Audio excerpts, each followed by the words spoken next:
Il est l'heure pour les informations du soir sur Iroko Media TV. Bonsoir et bienvenue à tous.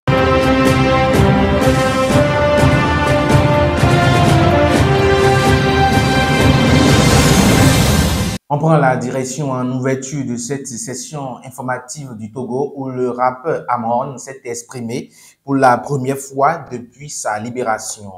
Il est revenu notamment sur les circonstances ayant conduit à sa vidéo d'excuses enregistrée depuis le centre psychiatrique où il était interné. Il a affirmé qu'il était inadmissible d'exercer le pouvoir en opprimant les plus vulnérables. Faut-il le rappeler, avant son arrestation, le rappeur a appelé à une mobilisation le 6 juin 2025 pour célébrer de façon ironique l'anniversaire du président Faure Gnassingbé.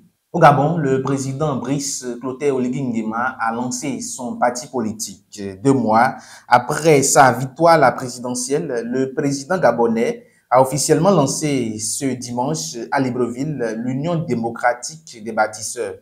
Mis sur les fonds baptismaux, ce nouveau parti politique se veut le socle du renouveau national dans un pays en quête de conciliation. Prenant la parole dans une ambiance survoltée, le chef de l'État a exhorté ses compatriotes à tourner la page des divisions et à bâtir ensemble un Gabon réconcilié, souverain et résolument tourné vers l'avenir.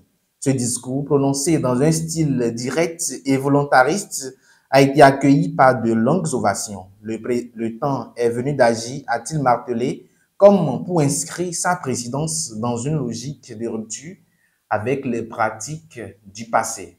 On finit ce flash d'informations en prenant la direction des États-Unis où plus de 50 personnes, dont des enfants, ont perdu la vie dans les inondations qui ont suivi les récentes pluies diluviennes au Texas. Selon les autorités locales, ces inondations ont également fait une vingtaine de disparus.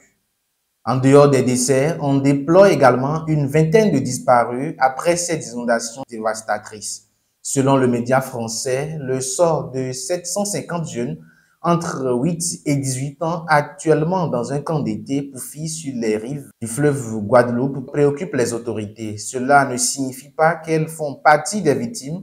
Elles pourraient être dans un arbre ou sans communication, a indiqué le gouverneur adjoint du Texas, Dan Patrick, lors d'une conférence de presse. 27 fillettes et jeunes filles en camp de vacances dans la zone sont sans trace, une situation qui inquiète aussi les autorités du Texas. Les secours et services d'urgence sont à pied d'œuvre pour les retrouver, ont annoncé les autorités le vendredi 4 juillet 2025.